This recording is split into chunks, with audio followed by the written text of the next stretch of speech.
title, Whose Side is God on Anyway? Taken from our Lenten devotional, written by Marilyn Pagan Banks. From 2 Chronicles 20, verses 5 to 7. Then Jehoshaphat took a position before the assembled people and said, O God, God of our ancestors, are you not God in heaven above and ruler of all kingdoms below?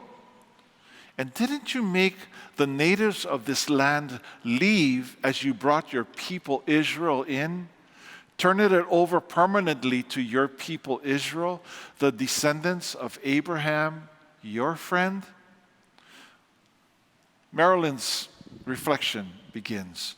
During a recent dinner at a friend's house, after sharing stories of kids and grandchildren, teasing those of us who struggled with the spiciness of the chili, okay, it was just me, and talking about recent shows we had seen, the conversation turned to faith in connection with the emboldened behavior of white supremacists who claim to be Christians. Whoa, that's a hard subject. Anyway, we grapple with how not only interpretations of the Bible often reflect how humans have signified God. And she continues, I first learned this from the Reverend Dr. Joanne Terrell, a womanist and professor at Chicago Theological Seminary. But also the biblical stories themselves reveal this as well.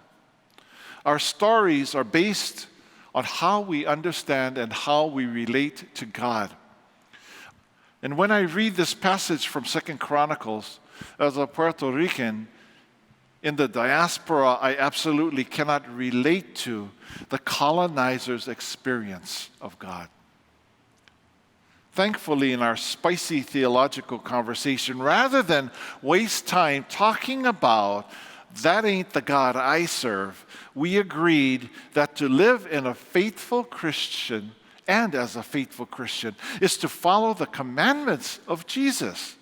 Love God, love your neighbor, and love yourself. This made things clear, even as we agreed how hard it truly is to follow these commandments, especially when your neighbor is a raging racist. So our prayer, O God of our ancestors, O Jesus, forgive us for creating you in our image and retelling the story to suit our own agendas. In this Lenten season, may we seek to be more like Jesus, reflecting your love, grace, and justice in the face of death, denial, and despair. Amen.